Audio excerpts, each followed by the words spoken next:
जली को आग कहते हैं, बुझी को राख कहते हैं, और जो यूएसए को हरा दे गुरु से पाकिस्तान का बाप कहते हैं।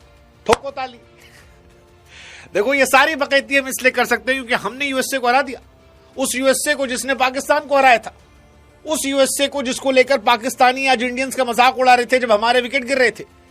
77 for 6 जब था तो हिंदुस्तान में प्रेशर था और वो प्रेशर हम फील कर रहे थे, पड़ोस वाले मजा ले रहे थे। लेकिन अब जब सूरज चमका, सरदार असरदार हुआ, मियां का मैजिक दिखा और हम 29 रनों से जीते, तो फिर हम कह सकते हैं कि कोई बात नहीं बेटा, तुम्हारे थे पिछली बार, क्या हुआ, पापा ने बदला ले लिया है, कोई बात नहीं, तुम जैसे तैसे जीत पाए हो शाम को नीदरलैंड से, हम यहां जीत रहे हैं, हम जीतेंगे, ट्रॉफी भी ले जाएंगे, हमारा बनता भी है। आज थोड़ा ओवर एक्साइटेड थे इसलिए विकेट ज्यादा गवा दिए, लेकिन ठीक है, सबक जो है इंडिया ने जीत के साथ ले लिया। 29 रनों से मैच जीत लिया और कमाल का मैच था। इस मैच में उस कहावत को गलत साबित कर दिया जिसमें कहा गया था कि अकेला चना भार नहीं फोड़ता। लेकिन सूर्या बाबू ने कहा कि अगर एक सूरज सारे संसार को रोशन कर सकता है तो एक कैप्टन सूर्या अकेले मैच में नहीं जिता सकता, और जिता दिया।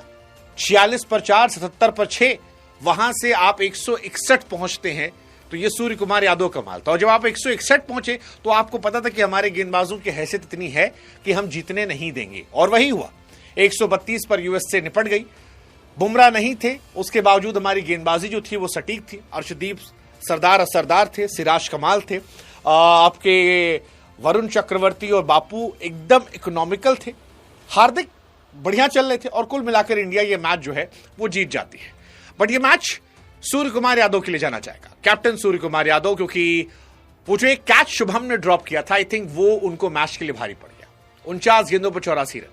ये मैच जाना जाएगा सौरभ नेत्रवलकर को थैंक यू बोलने के लिए। वो इंडिया से आते हैं और आज अक्खा इंडिया जो है वो उनको थैंक यू बोल रहा है, क्योंकि अगर उन्होंने इतने रन नहीं खाए होते तो आज लोग सवाल उठाते कि भैया इंडिया यूएसए की जो डील हुई है, क्या उसमें यह भी तय हुआ था कि इंडिया को एक मैच हारना होगा?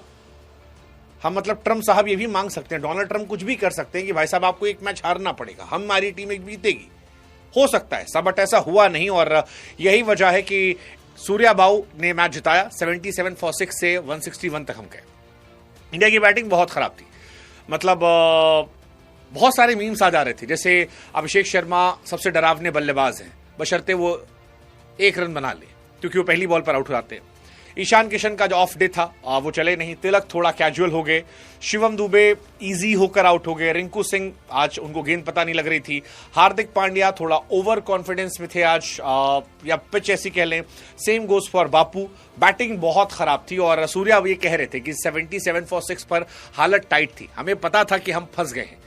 लेकिन सूर्या बाबू ने कहा कि यार मुंबई था, मेरे को पता था यहाँ खेला है, मैंने ऐसी कंडीशंस पर खेला है और अपने आप को बैक किया, और हम भी खुश हैं कि उन्होंने बैक किया, क्योंकि वो नहीं होते तो एक टाइम पे 120 130 के लाले पड़ जाते, और अगर 150 के नीचे आते तो ये मैच हम गवा देते। इंडिया ये मैच जीती है क्योंकि 161 बना था, और इसीलिए आज लोगों ने लिखा कि दुनिया में सबसे खतरनाक प्लेयर वर्जन जो आता है वो तब आता है जब बाबर आजम को आप नेट में खिला रहे हो, क्योंकि उनसे अच्छा खिलाड़ी नेट्स में कोई नहीं है। विराट कोहली साहब को रन चेस प्रेशर में हो, रोहित शर्मा साहब को पावर प्ले में, और सिराज को बिना बुमराह के। आई मीन क्या किस्मत है यार, क्या किस्मत कनेक्शन है, क्या कहानी है यार। एक आदमी घूम रहा है, T20 टीम में हिस्सा नहीं है, वनडे से भी वो ड्रॉप कर दिया गया है, कहा गया कि भाई इफेक्टिव नहीं है, फलाना ढिमकाना, सारी बातें, और वो आता है, पहला T20 मैच खेलता है, इंडिया के लिए पहला विकेट लेता है और हाईएस्ट विकेट टेकर इस मैच करवाता है। हो सकता है अगले मैच में शायद सिराज को बाहर भी बिठा दिया जाए, बट क्या करोगे, कमाल की गेंदबाजी है, कमाल की। 4 over 18 run 2 wicket, 4 over 29 run, Siraj 3 wicket, Arshdeep ने 2 निकाले, इकोनॉमिकल थे, but Siraj 4 over 29 run 3 wicket. And I think बहुत ज्यादती होगी कि बुमराह आएंगे वो बाहर जाएंगे, बहुत ज्यादती होगी। Varun Chakravarthy as always economical, 4 over 24 run. Axar Patel 4 over 24 run 2 wicket. Bapu का भी बहुत बड़ा योगदान था। हार्दिक पांड्या 4 ओवर 34, ठीक है, it was not his best day, but we all know what Hardik Pandya can do for India, तो इतना कोई टेंशन नहीं है। टेंशन बस बैटिंग का था यार, क्योंकि पहले जब अभिषेक का गिरा तो मेरे को सलमान भाई वाली बात याद आई, जिसमें सलमान भाई कहते हैं कि जब पहली वाली छोड़ के जाती है तो बुरा लगता है कि गलती उसकी थी, दूसरी वाली में, तीसरी वाली में भी, चौथी में डाउट होता है, 25 में लगता है सारी गलती हमारी है। अपने को भी ऐसा लगा, अभिषेक आउट हो, अपने कोई बात नहीं यार, तिलक है खेल लेगा। तिलक भाई गए तो अपने को लगा कोई बात नहीं यार, दुबे जी खेल लेंगे। दुबे भाई गए, लगा रिंकू भाई खेल लेंगे। रिंकू भाई भी गए यार तो लगा ओके हार्दिक भाई खेल लेंगे। अक्सर भाई खेल लेंगे, फिर पता लगा कोई भाई बचे ही नहीं। और एक्चुअली 77-6 पर हालत टाइट हो गई थी इंडिया की। कमाली गेंदबाजी थी, मतलब आज गेंदबाजी अच्छी रही। उन्होंने कैचेस ड्रॉप किए, उनका एक प्रीमियम बॉलर जो था वो बॉलिंग नहीं कर पाया। आई थिंक उनका किस्मत खराब था, अदरवाइज इंडिया को आज यूएसए ने लपेटे में लिया था और यूएसए ने बता दिया था कि क्रिकेट किसी की बपौती नहीं है, आप अगर फोकस नहीं है आप मैच गंवा सकते हैं। रियलिटी चेक चाहिए होता है और इंडिया को टूर्नामेंट की शुरुआत में मिल गया। बहुत ओवर हाइप था, 300, 350, 400 ये बनाएंगे वो बनाएंगे, बट पहले मैच में ही यूएसए ने इंडिया को रियलिटी चेक दिया एंड आई थिंक ये एक बड़ी बात है, इंडिया को उससे सीखना पड़ेगा। हालांकि इंडिया जीत गई है, अंत भला सब भला। अगले मैच में जो भी टीम आएगी उसका काल बन के लोग उतरेंगे और सारे दैत्य दानव एक साथ मिलकर मारेंगे, ये पक्का तय है।